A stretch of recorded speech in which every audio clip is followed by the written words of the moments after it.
Assalamualaikum warahmatullahi wabarakatuh.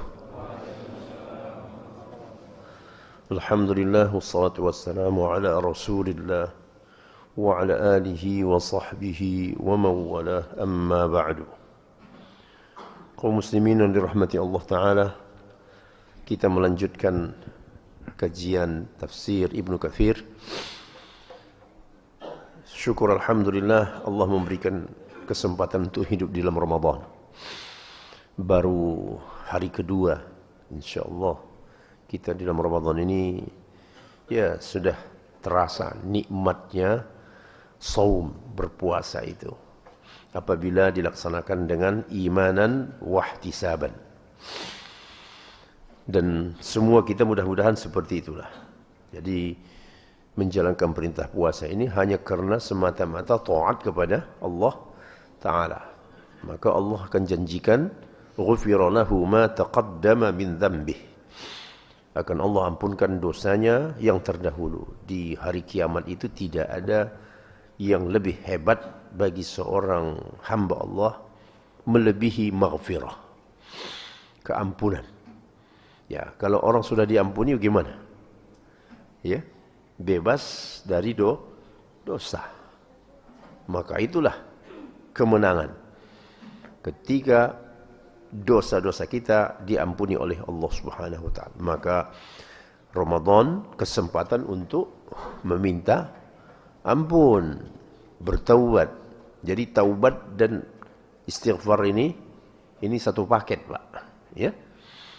Istighfar secara lisan, taubat secara hal.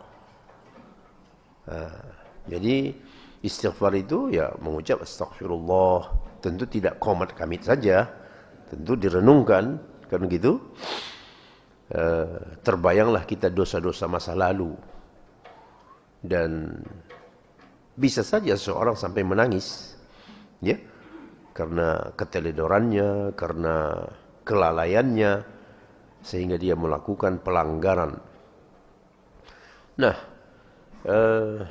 juga di dalam hadis dulu waktu masuk Ramadan, ya, malam pertama Ramadan itu Rasulullah sallallahu alaihi wasallam berdiri di hadapan sahabat. Atakum Ramadan syahrun mubarak. Telah datang kepada kamu bulan Ramadan dan dia merupakan bulan yang diberkahi. Syahrun mubarak. Ya. Jadi makanya kalau kita ya di awal Ramadan ini saling memberi tahniah dengan sebutan Ramadan mubarak. Ya, cukup dengan itu saja sudah cukup sih. Ramadan mubarak. Artinya Ramadan yang diberkahi, dan kita ya mudah-mudahan termasuk yang diberkahi itu. Kemudian kata beliau apa? Syahrun mubarak. Farada Allah Ta'ala, Allah Azza wa Jalla fihi siyam. Allah mewajibkan di dalam Ramadan itu berpuasa. Kemudian setelah itu Rasulullah menyampaikan kelebihan Ramadan. Tuftahu fihi abwabus sama'. Dibukakan Allah pintu-pintulah langit sama. Tapi di riwayat yang lain menyebutkan futihat abwabul jannah. Dibukakan pintu-pintu surga. Itu sebagai isyarat bahwa surga itu adanya di langit. Ya, surga itu adanya di langit. Kemudian wa tughallaqu fihi abwabul jahim. Selama bulan Ramadan itu pintu-pintu neraka, jahim, itu kan nama neraka ya, jahannam, jahim, sa'ir, saqar dan seterusnya, ditutup, dikunci rapat. Wa tughlaqu fihi abwabul jahim. Ada hadis yang lain mengatakan setiap kali Ramadan datang ada penyeru dari langit memanggil. Ya, hanya kita kan tidak dengar. Yang memberitahukan itu Nabi. Apa isi panggilannya? Wahai orang-orang yang punya niat untuk berbuat kebaikan, segeralah. Ya. Kalau sudah masuk Ramadan itu ada Malaikat memanggil dari langit, wahai orang-orang yang ingin melakukan kebaikan, ayo segera, jangan kau tunda. Kamu tak tahu umurmu. Ya. Sebaliknya, sebaliknya apa, Pak? Hah? Orang-orang yang punya niat berbuat jahat. Ya? Aksir, batalkan itu niatmu. Batalkan. Ini bulan bukan untuk berbuat pelanggaran. Ya? Batalkan. Kemudian kata Rasulullah, lanjutan dari hadis tadi itu, setan-setan dibelenggu. Ya? Wa tusaffadu fihi syayatin wa tughallu fihi syayatin. Ada riwayat yang lebih mendetail, wa tughallu fihi maradatus syayatin. Selama Ramadan itu bos-bosnya setan itu dia apa, Pak? Iya, diikat. Jadi mereka nggak bisa gerak. Ya. Dan ini memang hakikat, cuma kita kan nggak lihat ya. Jadi bos-bosnya setan. Jadi ada isyarat bahwa setan itu apa? Iya, punya level gitu. Ada kroco. Tapi ada bos. Yang diikat itu apa? Bos-bosnya. Maradatus syayatin.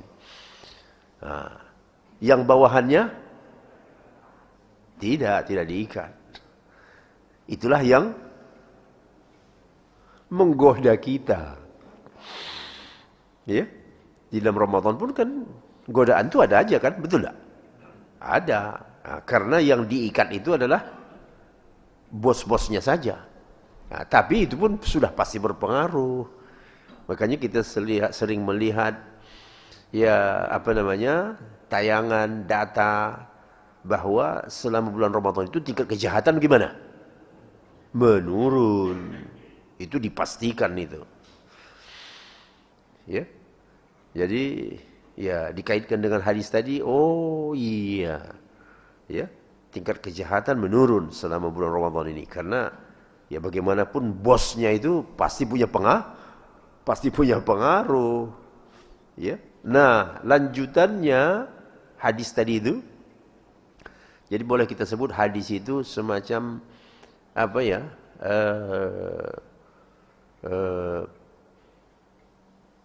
Pembukaan lah dari Rasulullah untuk menerangkan Ramadan itu kepada sahabat. Seterusnya kata Rasulullah, walillahi fihi lailah. Ingat, di dalam Ramadan itu Allah memiliki satu malam. Khairum min alfi syahrin. Nah, ini sejalan dengan ayat Al-Quran. Ya. Apa itu? Inna anzalnahu fi Lailatul Qadar wa ma adraka ma Lailatul Qadar. Nah, bahasanya juga sama. Lailatul Qadri khairum min alfi syahr. Rasulullah mengatakan walillahi fihi lailah khairum min alfi syahr. Nah, jadi oleh karenanya fokus kita itu selama Ramadan ini itu dia tuh. Fokus kita itu Lailatul Qadar. Ya.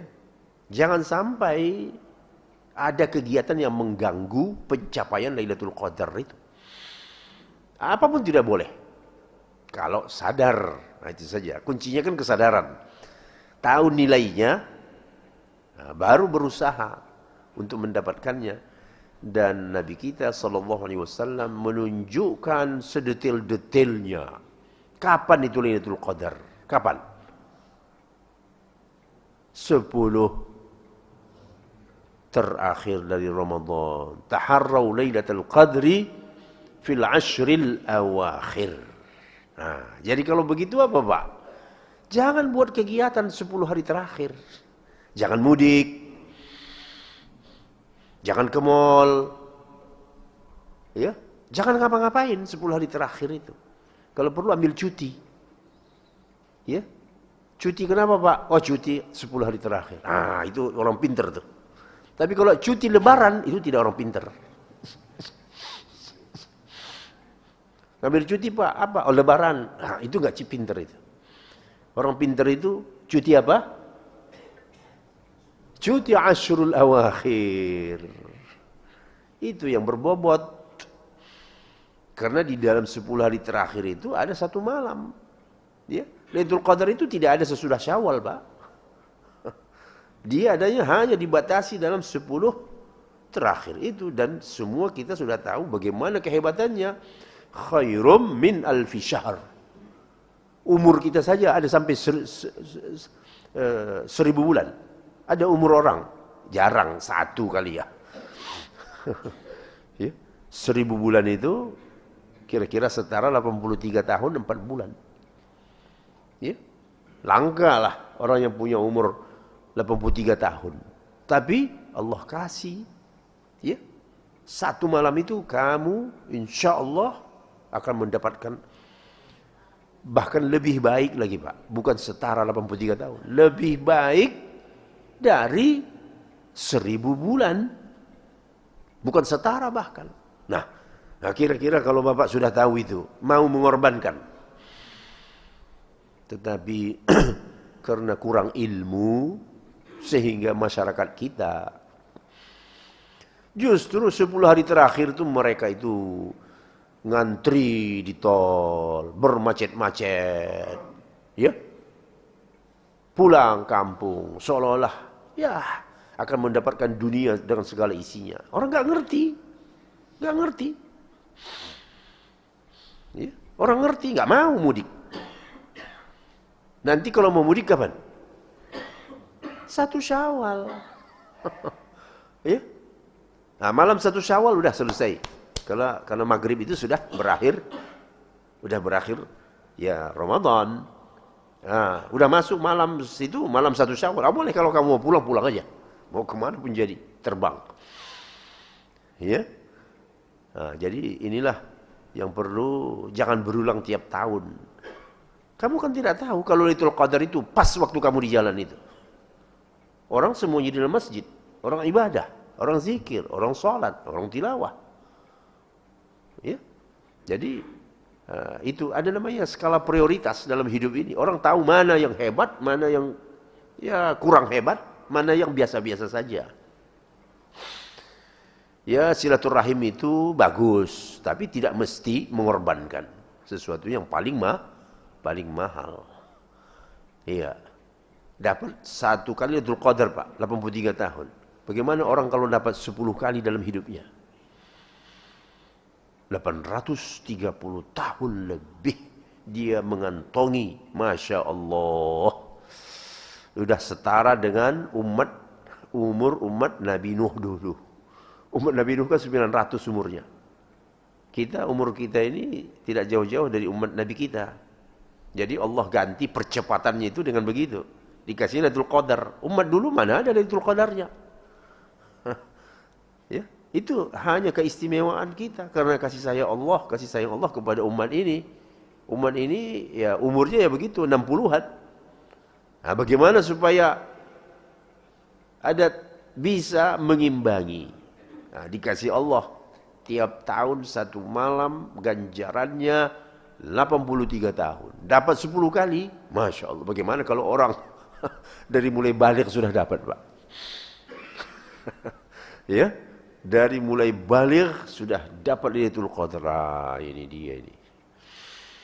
Ya, itulah orang-orang beruntung. Nah, ini semuanya kan dengan ilmu. Tanpa ilmu, ya hidup begitu-gitu aja. Ya.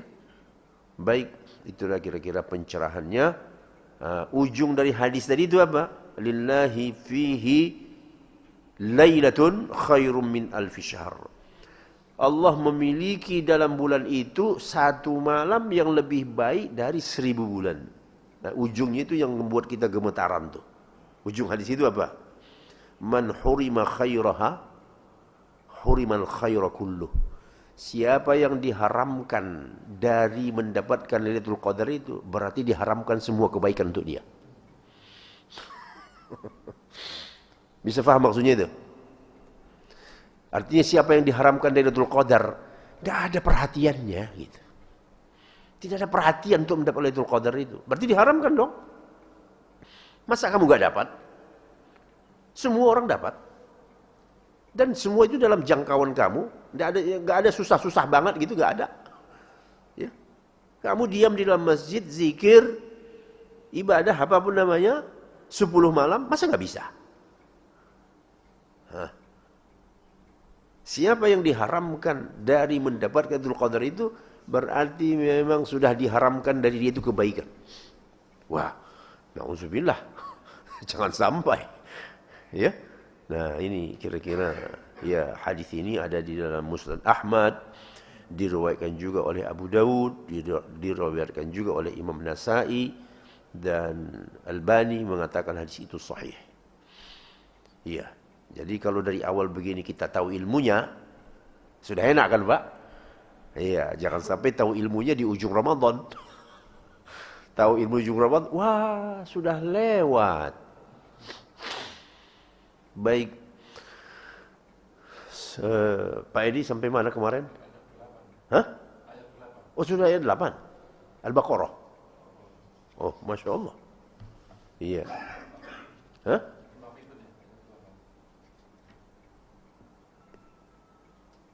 Iya betul. Memang sudah sampai di situ. Kalau kata Ustaz Anu baru ayat 2 katanya, wallahu a'lam. Hah?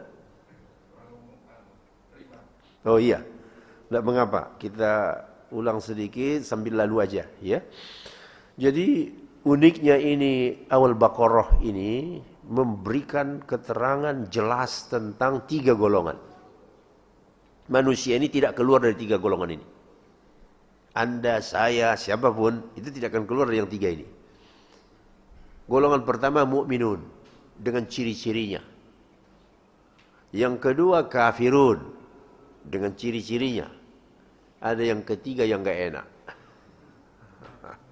Munafiqun. Dan munafiqun itu muslim juga. Muslim juga masuk dalam munafiqun itu. Orang kafir juga masuk. Nah, ini yang gak enak ini. Nah, jadi setiap orang itu memang betul-betul harus siap mengevaluasi dirinya. Saya ini munafik gak? Hah? Sampai-sampai sahabat pun banyak melakukan itu, Pak. Artinya, ya semacam Umar, kita pernah dengar ceritanya kan. Dia sendiri mengatakan di depan Nabi, Umar ini munafik ya Rasulullah ya. Ya. Artinya apa? Saking dia keras terhadap dirinya, untuk menjauhi sifat-sifat kemunafikan itu. Ketika ada indikasi munafik itu, dia sudah langsung bereaksi gitu. Sementara orang zaman sekarang betul-betul tenggelam dalam kemunafikan, merasa enak-enak aja, anteng-anteng aja. Ya, dulu semisal Umar udah teriak dia. Ya, itulah kehebatan sahabat dahulu, sangat takut jatuh dalam apa itu?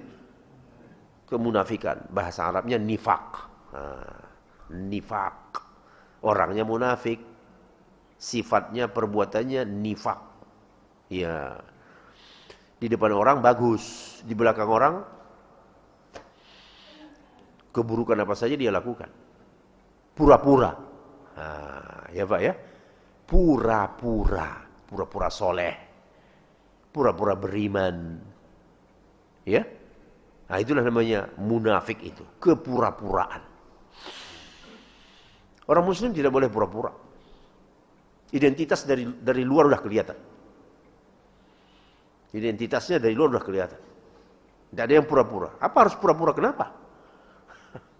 Yang boleh pura-pura itu kalau terancam nyawamu nih, pistol di sini, nah baru kamu boleh. Ya. Tapi kalau hanya saya harus menyembunyikan identitas saya, tidak ada itu. Kondisi kamu aman, apapun namanya, tidak ada yang namanya pura-pura. Ya, itu sifat yang tidak bagus. Ya, hipokrit. Ya.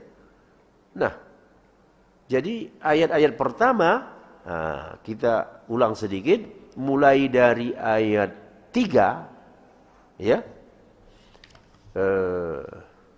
Betul ya, ayat 3 ayat 4, ayat 5, berarti cuma 3 ayat nih. Menerangkan al-mu'minun. Sementara menerangkan kafir itu ayat 6, ayat 7. Cuma 2 ayat, Pak. Sementara sifat munafik belasan ayat. Coba itu. Kira-kira apa yang Bapak tangkap pesannya? Kenapa sampai Allah Ta'ala belasan ayat? Nanti kita hitung. Kalau nggak saya 17 ayat. Sampai belasan ayat menerangkan sifat munafik. Sementara sifat mukmin cuma 3 ayat. Kafir 2 ayat. Saking berbahayanya.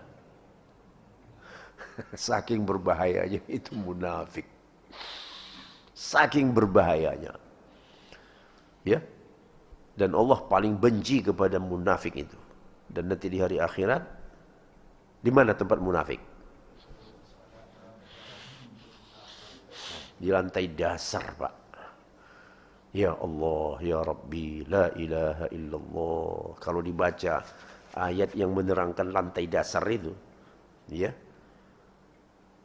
Jadi neraka sudah tahu kita ya, bagaimana neraka. Pembakaran. Dari mulai lantai atas sampai bawah pembakaran. Apa kekhususannya pembakaran lantai bawah itu? Seperti ada ovennya lagi, Pak. Jadi udah neraka, udah api nih. Masih ada lagi kotaknya khusus. Jadi seperti oven, Pak. Padahal ini sudah api. Jadi ada kotak khusus tempat mereka. Jadi kira-kira supaya gosongnya itu merata. Jadi ketek-keteknya, kan kalau begini kan keteknya gak kebakar. Atau selangkangannya gak kebakar. Tetapi dengan adanya itu, kotak itu, tabut, bahasa tafsir Al-Qur'annya itu, bahasa Arabnya, tabut, mereka dimasukkan ke situ. Ya, sama seperti Bapak ayam bakar yang muter-muter itu. Gosongnya itu apa? Merata.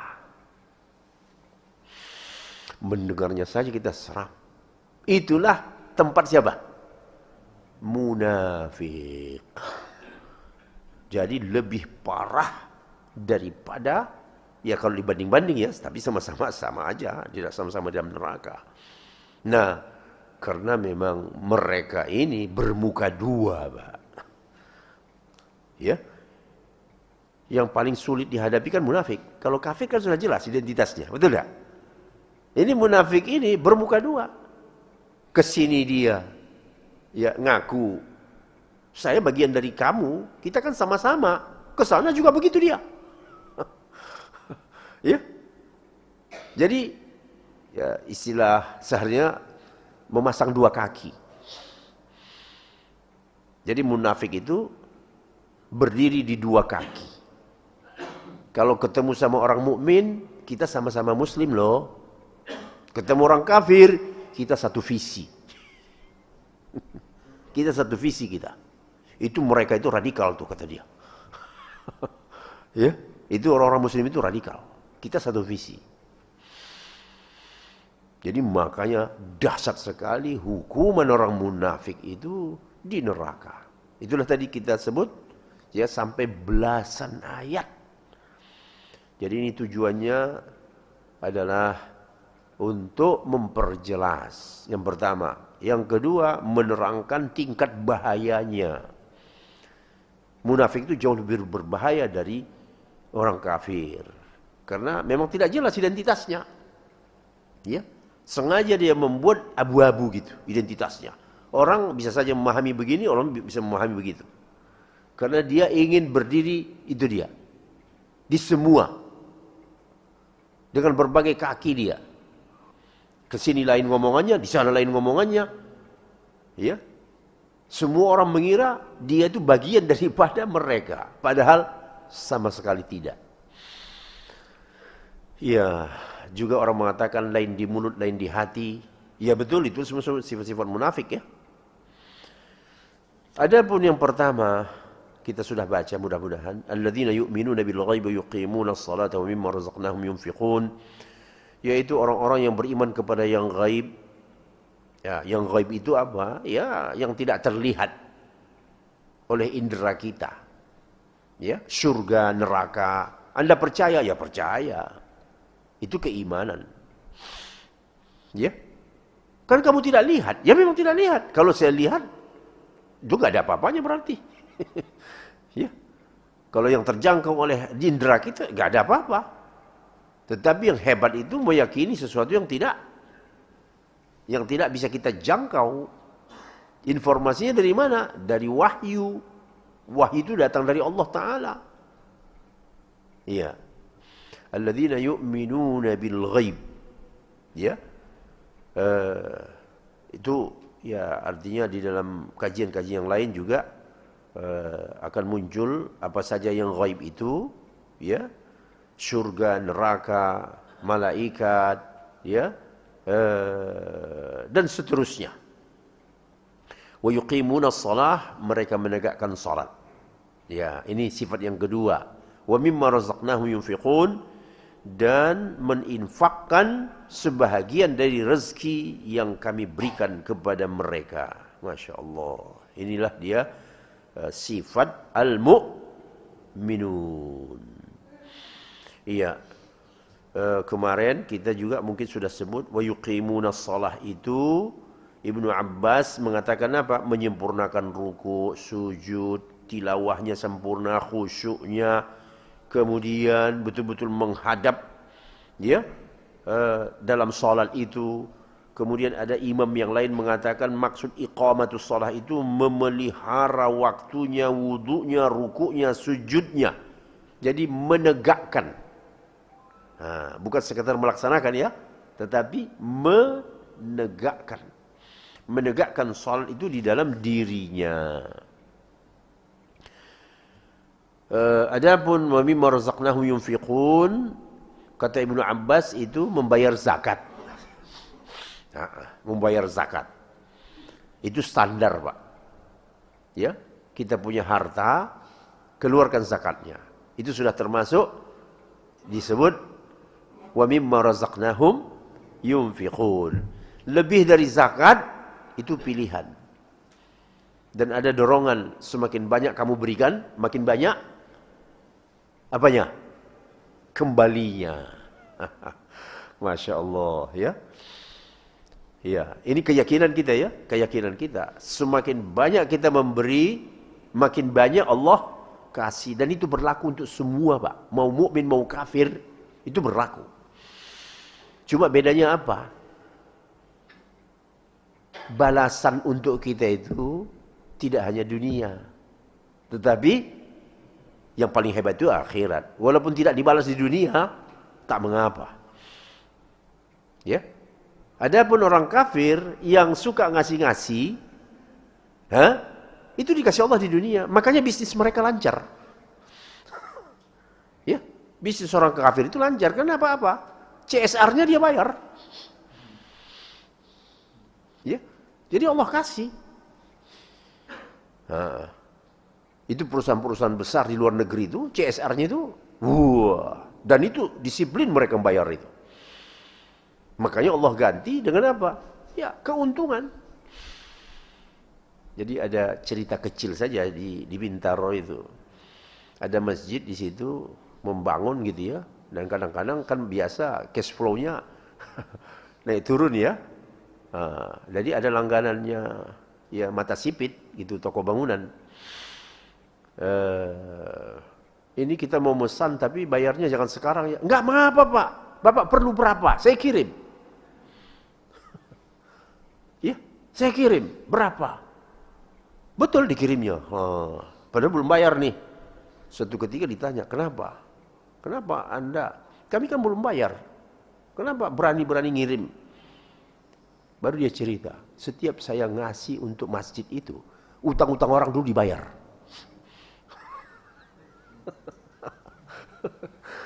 Utang-utang orang dulu sama saya nggak ingat, udah lupa. Orang bayar.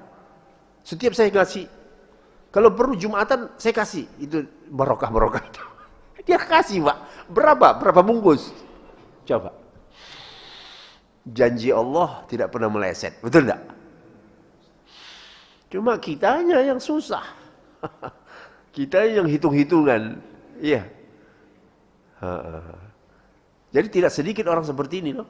Tidak sedikit. Nah, kita alhamdulillah balasan itu tidak hanya di dunia. Allah kan kasih di dunia. Tetapi tidak hanya di dunia. Dan justru yang kita harapkan itu bukan balasan dunia. Kalau balasan dunia itu pindah rekening saja. Pindah apa aja itu Pak. Masuk uang. Kadang-kadang tidak berdiam satu hari. Ya, itu dunia. Justru yang kita harapkan itu balasan akhirat. Itu namanya pahala. Kemudian setelah itu Allah berfirman, walladzina yu'minuna bima. Ini dia nih ya. Mereka yang beriman. Jadi tadi beriman kepada yang gaib, menegakkan salat, terus zakat. Yang keempat, beriman kepada yang diturunkan kepadamu. Apa itu yang diturunkan kepada Nabi Muhammad? Al-Quran. Bulan ini bulan apa nih? Bulan Al-Quran. Kesempatan Pak. Kesempatan. Dikasih Allah umur. Ya. Quran itu harus lebih nempel di tangan daripada HP. Ya. HP kan nempel terus di tangan kita ya. Boleh juga asal isinya aplikasi Quran. Kan sekarang Quran sudah ada di dalam HP. Jadi harus lebih banyak kita berkomunikasi dengan Al-Quran. Karena ini bulannya ini. Ikon Ramadan itu Quran. Ya, itulah ikon Ramadan, Quran. Sampai Imam Malik, bagi Anda yang belum pernah dengar Imam Malik itu, pengarang penyusun kitab hadis Muwatta. Isi Muwatta itu hadis Nabi. Masuk bulan Ramadan, dia tutup itu pengajian Muwatta. Dia fokus kemana? Al-Quran. Itu imam. Itu yang kita sebut mazhab Maliki itu. Imamnya itu Imam Malik. Itu kalau sudah masuk bulan Ramadan, dia pinggirin itu hadis itu. Kitab hadis itu dia pinggirkan. Dia tutup dulu. Nanti habis selesai Ramadan, baru ulang lagi mengajarkan. Ya, begitulah mereka, apa namanya kira-kira ya, all out dengan Al-Quran itu. Nah, makin masuk 10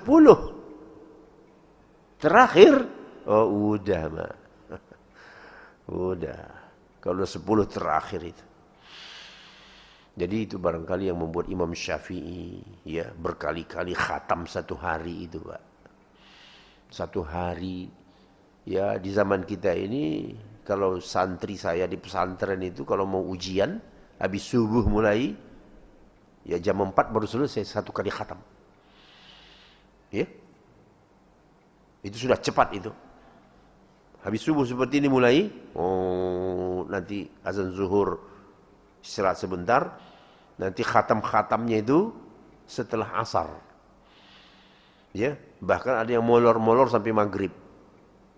Rata-rata sudah maghrib udah khatam lah. Satu hari khatam. Imam Syafi'i berkali-kali. Ya. Ya memang seperti kita baca Fatihah. Ya, seperti kita baca Fatihah. Begitulah dahulu para imam-imam itu. Nah, ini keimanan. Nah, beriman kepada apa yang diturunkan kepadamu, itu ciri orang mukmin. Ya. Bagaimana orang muslim zaman sekarang? Beriman pada Al-Quran enggak? Saya ragu. Beriman di mulut iya. Oh iya, Quran itu kan pedoman hidup. Betul enggak kau jadikan dia sebagai pedoman hidup? Yakin enggak kau kebenaran Al-Quran? Belum tentu. Ya. Dia lebih yakin kepada teori-teori buatan manusia daripada apa? Al-Quran. Ya, ini satu ayat ini saja. Kalau kita renungkan, ya kita bisa nangis, Pak. Karena Allah mengatakan ciri orang mukmin itu, cirinya yu'minuna bima unzila ilaika. Beriman, mereka itu beriman kepada apa yang diturunkan kepadamu ya Muhammad, Al-Quran. Coba kita periksa diri kita. Ya, saya kasih contoh aja lah. 2 ayat, jaraknya 2 ayat, jaraknya 5 ayat, Pak. Sama-sama dalam satu surah. Nah, sekarang mari kita tes iman kita masing-masing. Apakah kedua ayat ini kita percaya, beriman? Atau yang satu lebih daripada yang satu? Saya bacain. Ya ayyuhalladzina amanu kutiba alaikumus siyamu kama kutiba alal ladzina min qablikum la'allakum tattaqun. Wahai orang beriman, diwajibkan atas kamu apa? Berpuasa. Kita semuanya beriman dan berpuasa. Sekarang saya baca 5 ayat sebelumnya. Ya ayyuhalladzina amanu kutiba alaikumul qisasu fil qatla. Wahai orang beriman, diwajibkan kepada kamu melaksanakan hukum qisas kalau terjadi pembunuhan. Coba tanya hati Bapak. Menerima? Ragu? Tidak percaya?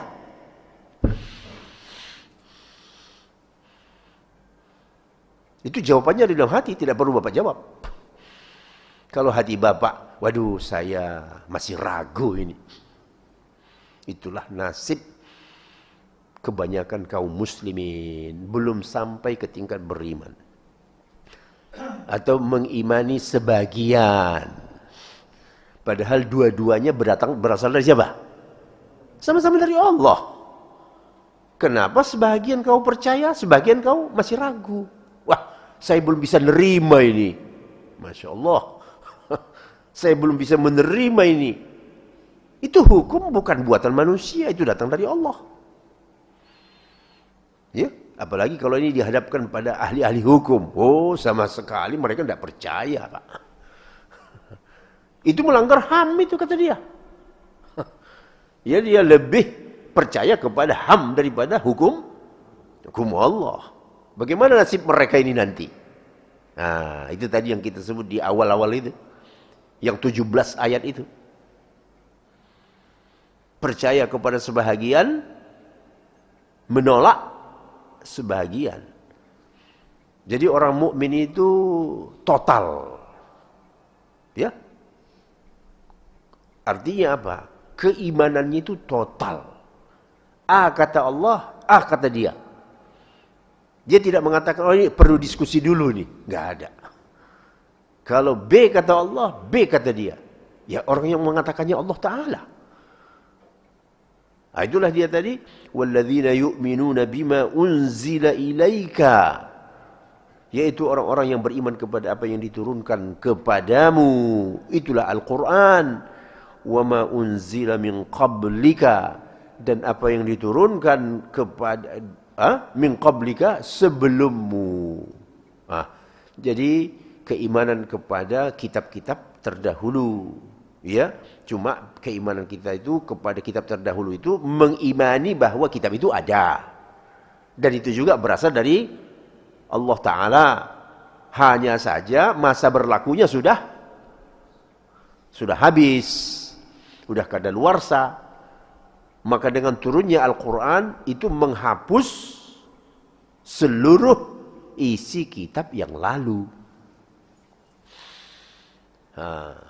Jadi mau menguji iman dengan ayat yang 4 ini aja, Pak. Ya, ayat nomor 4 ini baca, renungkan, Anda akan tahu kualitas iman Anda. Percaya, beriman kepada Al-Quran.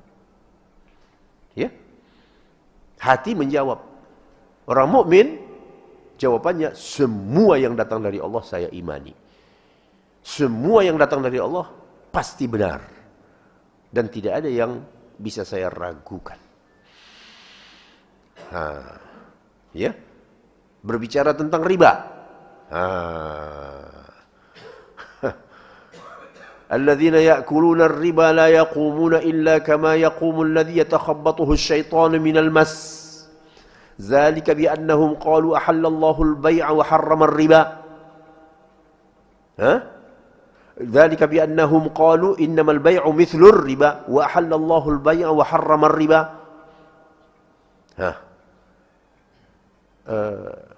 Perumpamaan orang-orang yang memakan riba. Ya, terjemahan riba itu dalam bahasa kita sekarang interest. Semua jenis interest itu namanya riba. Orang-orang yang memakan riba sama seperti orang yang tidak bisa berdiri sempurna. Seperti orang yang kemasukan setan. Orang kemasukan setan itu nggak bisa berdiri tegak. Begini kan? Orang yang kena kemasukan setan itu. Gara-gara apa? Mereka mengatakan jual beli dengan riba itu sama aja. Beda-beda tipis. Di sini namanya keuntungan, di sini namanya interest. Kata dia sama aja. Itulah dia. Di zaman sekarang ada gak yang ngomong begini? Banyak. Itu cuma ganti nama aja itu kata dia. Yang di sini satu namanya bunga, yang satu di sini namanya keuntungan. Itu sama aja. Nah, itulah dia yang kemasukan setan itu.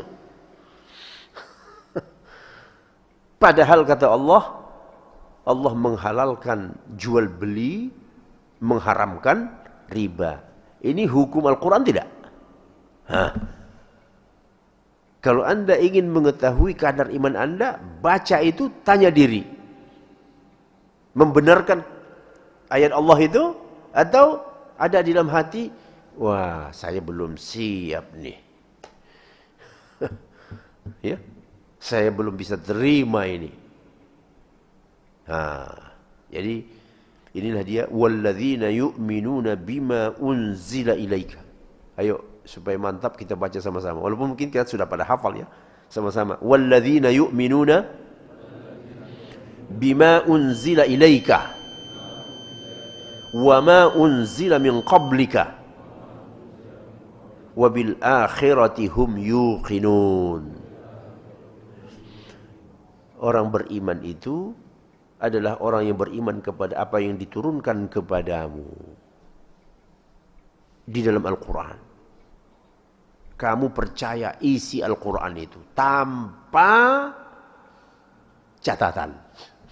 Kalau yang ini iya, kalau yang ini belum. Dan sifat ini sifat Yahudi loh Pak. Di dalam surat Al-Baqarah disebutkan. Ya, Yahudi itu menerima sebagian, mengingkari sebahagian. Afatu'minuna bi ba'dil kitabi. Tolong dicari. Pak Edi punya mushaf enggak ya? Ya. Saya kalau punya mushaf bisa saya cari itunya. Afatu'minuna bi ba'd. Tolong pinjamkan saya mushaf. Afatu'minuna bi ba'dil kitabi wa takfuruna bi ba'd. Suratul Baqarah, Pak. Ya, udah saya aja. Suratul Baqarah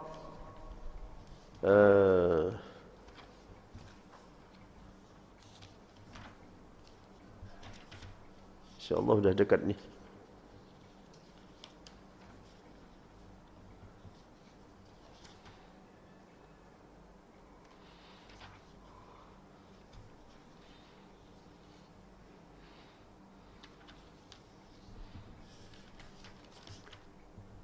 Nah, ini dia.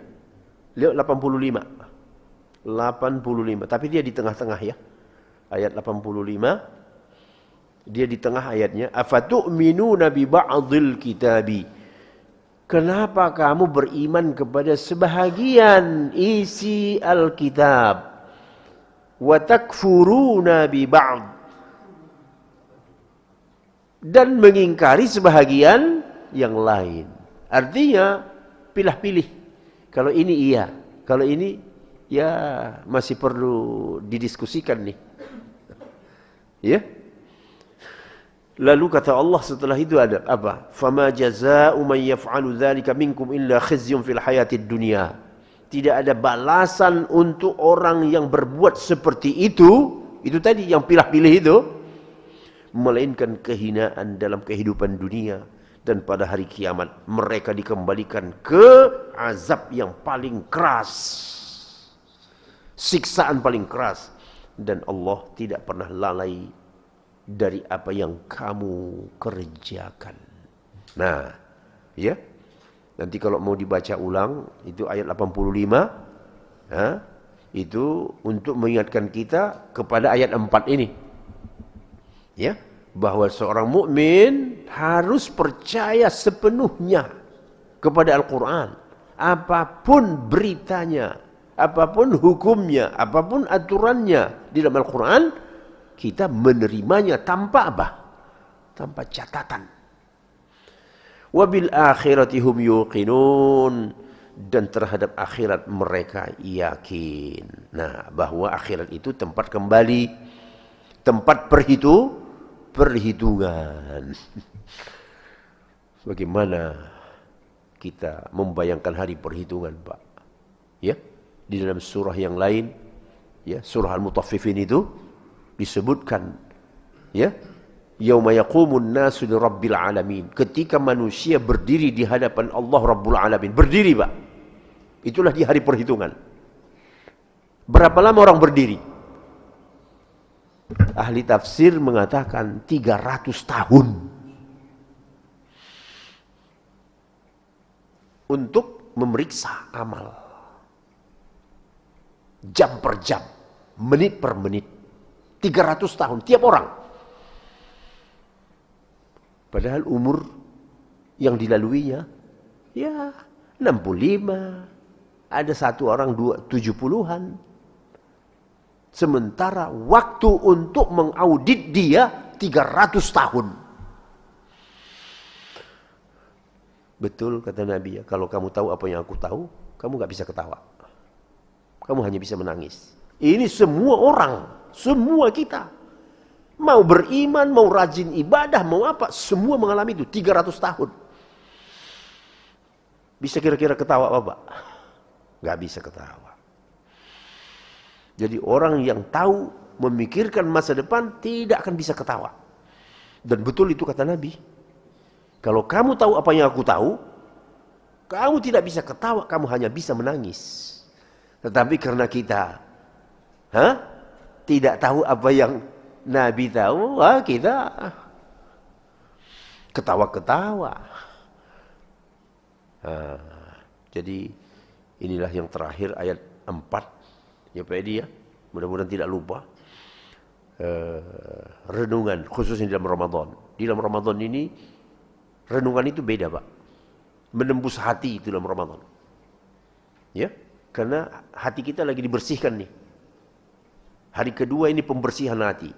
Jadi ibarat itu ya apa namanya, tong, tempat air yang di atas itu lagi dikuras nih. Ya, lagi dikuras, dikeluarkan kotoran-kotorannya sehingga mudah menerima kebenaran. Jadi kalau orang keluar dari Ramadan sudah berubah pola pikirnya, itu orang sukses. Tetapi kalau keluar dari Ramadan tidak ada yang berubah dari pola pikir, mohon maaf, itu orang rugi. Baik, waktu kita sudah lewat beberapa menit. Aqulu qawli hadza wa astaghfirullah, wassalamu alaikum warahmatullahi wabarakatuh.